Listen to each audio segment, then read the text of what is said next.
Good day again. Here we are continuing with our lessons on calculus. It's Evan's name for Umuhloko, making a difference. Okay, at the end of the last lesson, we saw that we were able to get some shortcuts going here, and we were trying to develop a shortcut by first principles. And so what we saw was that the derivative of ax cubed was going to be ax 3ax squared. The derivative of ax minus 1 was going to be minus ax to the minus 2. And we said that the derivative of ax to the n, what we needed for our shortcut was to bring the power to the front.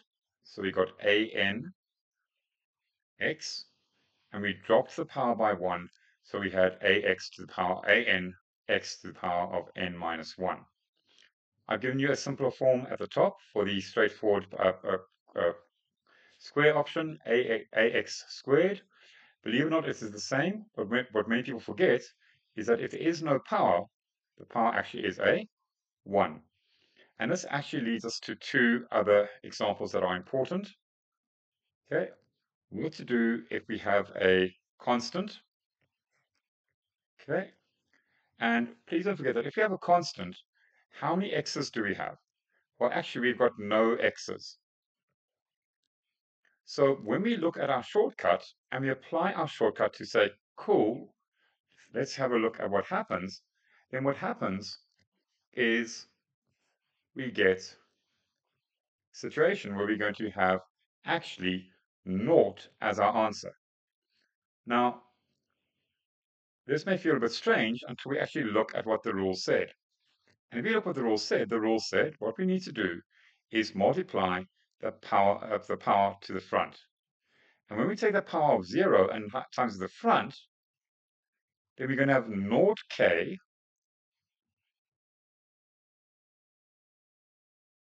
times x to the power of minus 1. And naught times anything is quite simply naught. So that naught does make sense. The next question which we have is what to do when we have surds. Because and again, I'd like to emphasize the fact that over here, we have stressed that we want that the rule works when we are writing things in polynomial form. Okay, so polynomial form is our next question. What is polynomial form? Okay, and polynomial form, quite simply, is the following. Okay, polynomial form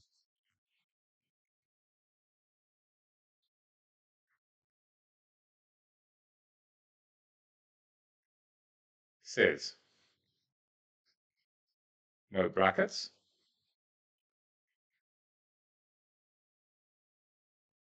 no surds, okay, no square root signs or cube root signs, and no variables in the denominator.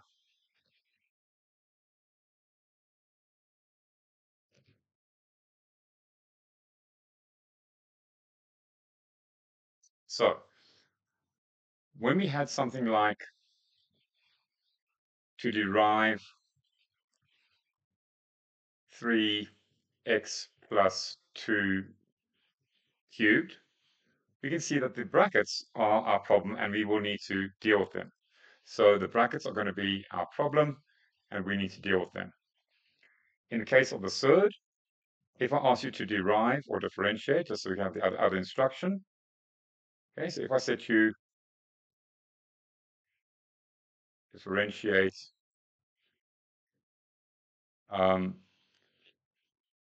the cube root of x squared, you would say to me, but sir, you said to me I'm not allowed a surd. A surd is the same thing as this funny squiggle line that looks like a square root sign. And so right now, my problem is that square root is that symbol over there. Okay, and then we've seen this one already. We've actually seen how to deal with it. But how do I cope with to derive, for example,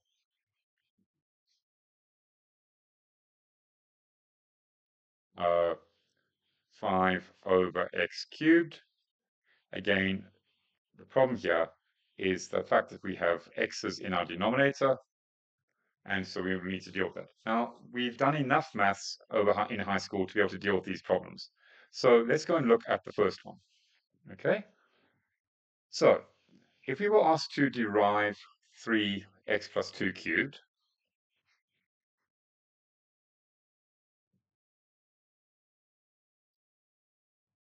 we would say, cool, okay, let's make this thing, let's say, um, let's go for it. So this would equal 3x cubed plus 6x squared plus 12x plus 8. So this thing is now going to equal 3x cubed plus 18x squared plus 36x plus 24.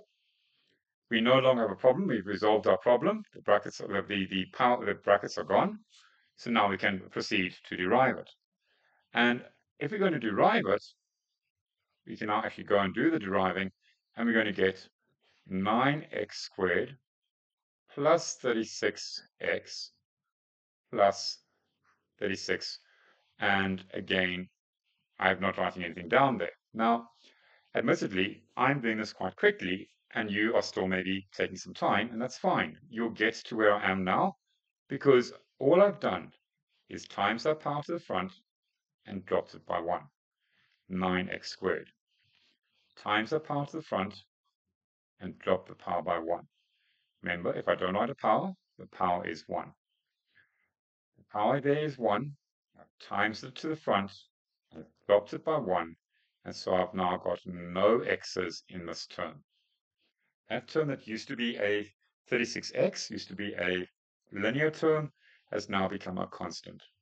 In the same way, the constant term, where there were no x's, if I times this power to the front, I'm going to get plus naught every single time. So the shortcut rule really, really does make things quite easy. Okay, so we no longer have to do things by first principles. We can use the shortcut rule or the shortcut rules. And I think one thing which you've actually picked up on is that actually one of the rules actually is to do each term separately.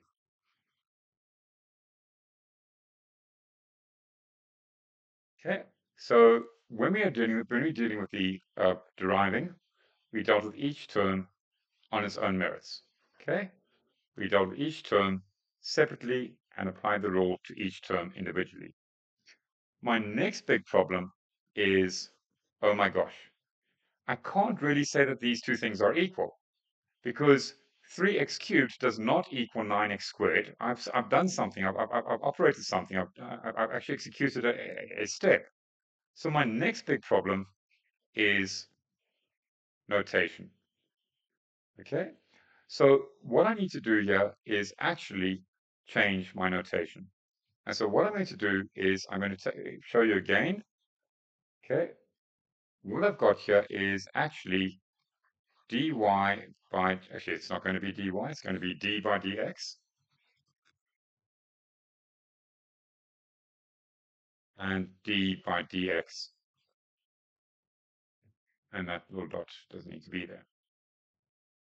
Okay, so I'm deriving this function, this expression, and I'm getting the red expression, and I'm getting the green expression as my answer.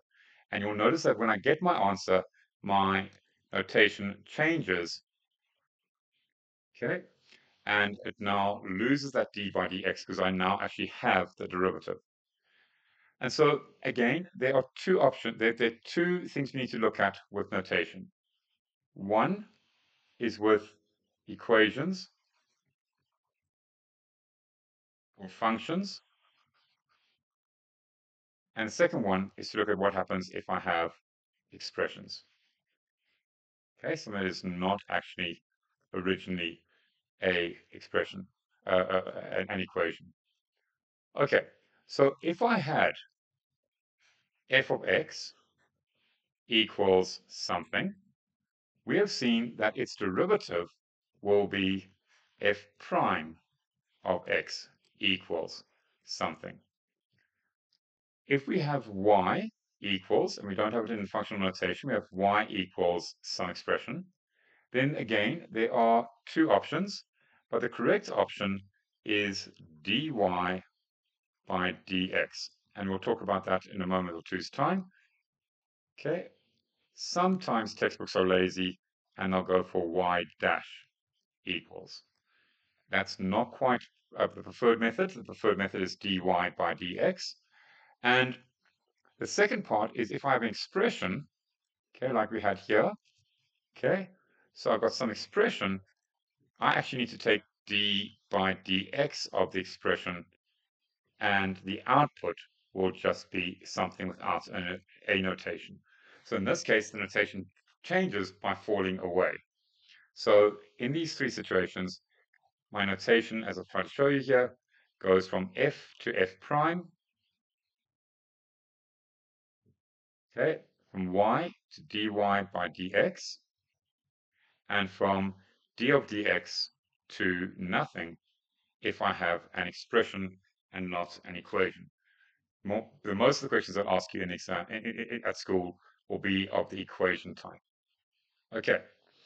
Now, these shortcut rules are going to make questions in exams rather easy, but again, we know to expect them because they are a key part of the syllabus. So this doing a derivative by shortcut is a key question that you know will be in every single calculus test and in every single calculus exam that you write from here on forward. Okay, so quickly let's have a look at something. I want to, as I said, I wanted to look at that notation for a moment. When we had average gradient, sorry, change the settings on the pen. When we had average gradient,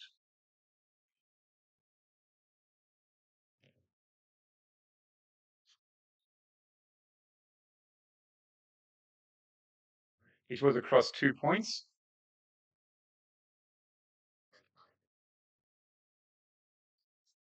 And we said that gradient, or one of the forms we said was gradient was change in y over change in x.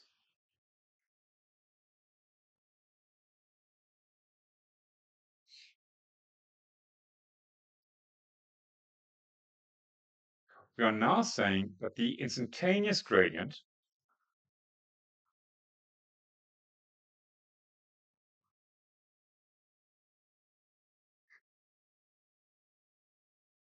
which is measured across a single point, is given by, at a single point.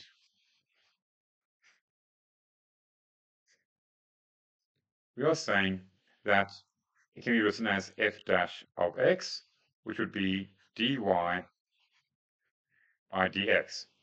Now, quickly, what I need you to know is that this letter here is the Greek letter delta.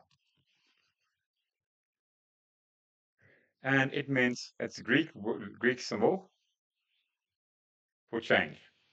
But the key thing here is that this is the capital. It's the capital version of the letter delta. And so being the capital, it means large changes.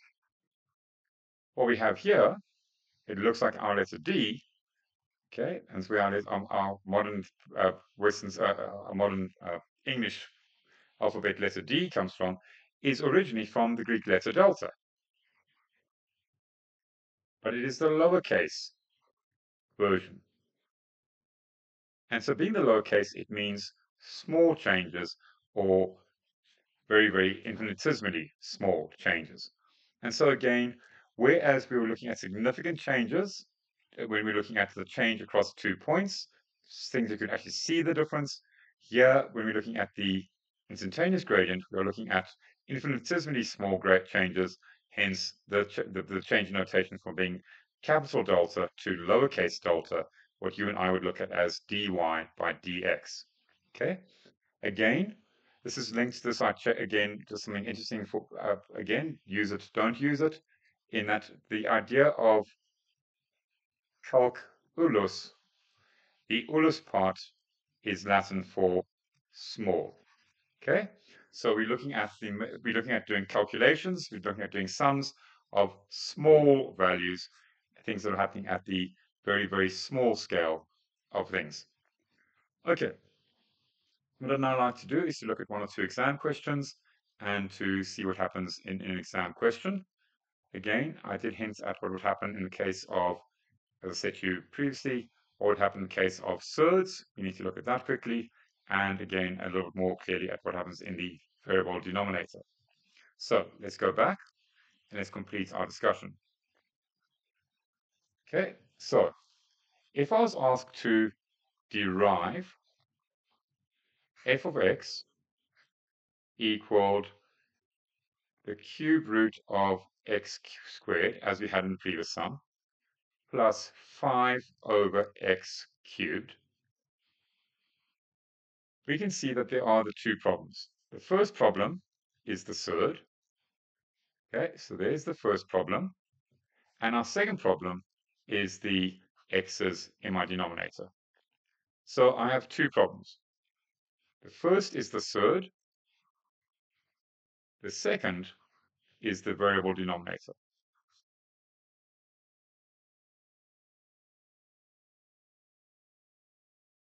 Oh, I can't believe I'm writing so badly at the moment. Denominator. So again, we've discussed this before. If you have a problem, we deal with the problem. And the problem here is the form of the notation. So I'm going to write x to the cube root of x squared in a alternate form. I'm going to write it in exponential form. So it becomes x to the 2/3. And the same way, I'm going to write down the 5 over x cubed in exponential form, which becomes 5x to the minus 3. Now, what I've done is, as I said, I've now changed this into polynomial form. It has no brackets. It has got no, it's no longer got any surds, and it no longer has any variable denominators. And so as a result, I'm happy with it in polynomial form. Okay. Now, what I want to take note here, again, is of the notation. I have not taken the derivative. I've simply changed the form of the question, so it is still f of x. Okay, there is no change here. It is still f of x. Okay, however, what I'm now going to do is I'm now going to derive it. Okay, or to differentiate it. So now I'm getting f prime of x. I'm now going to apply my rules, and let's just see how the rules go. It says I times the power to the front, and I drop the power by 1. Now, good rules always work, and this is one of those rules that is a good rule. So now what I've got is 2/3 of x. Well, actually, it's going to be minus 1/3. Minus 15x to the minus 4. Now, please check that for me. 5 times x to the power of minus 3. If I times the power to the front, I would get the minus 15. And if I drop the power by 1, the minus 3 goes to minus 4. Be careful. It's not going to be your instinct to drop it to minus 2. The minus 3 drops to minus 4. Now, that is a correct answer. Now, please understand, I'm going to be very careful here by saying that that is a correct answer. Okay? That is a correct answer. However, they sometimes say, leave your answers with positive exponents. Okay? If they do that, then I need to change this to being 2 over 3 x to the 1/3 minus 15 over x to the power of positive 4. And what I'd like you to notice there is by putting things below the divide line, I have changed the powers to being positive. Again, this is a variant of the form for the uh, uh, uh, uh, for the derivative. Okay. However, they can sometimes say leave the power with positive whole number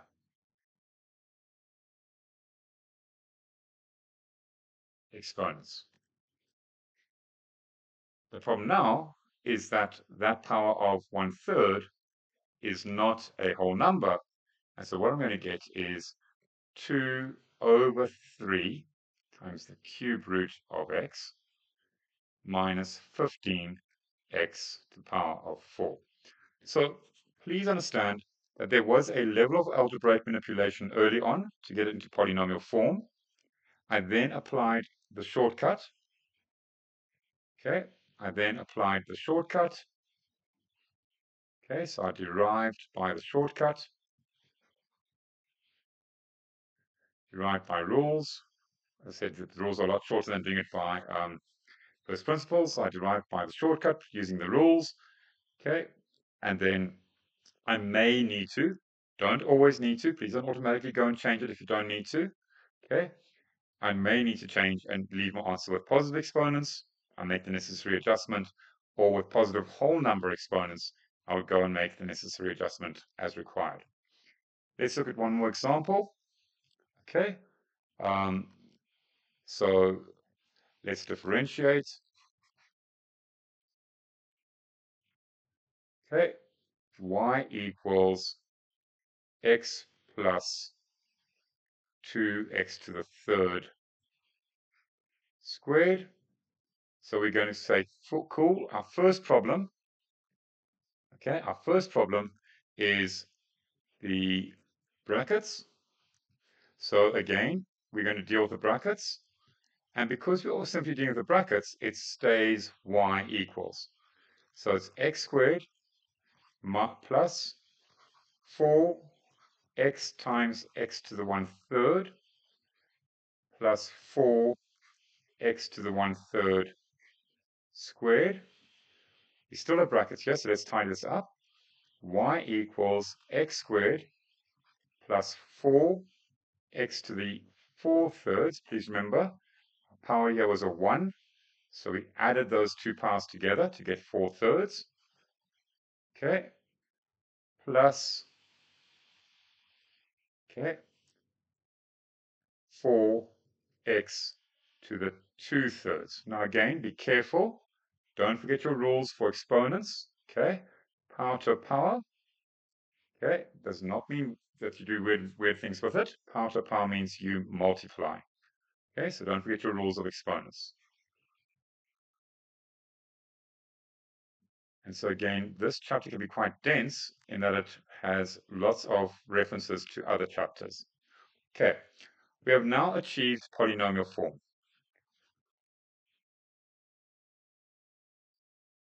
As a result, we can take the derivative.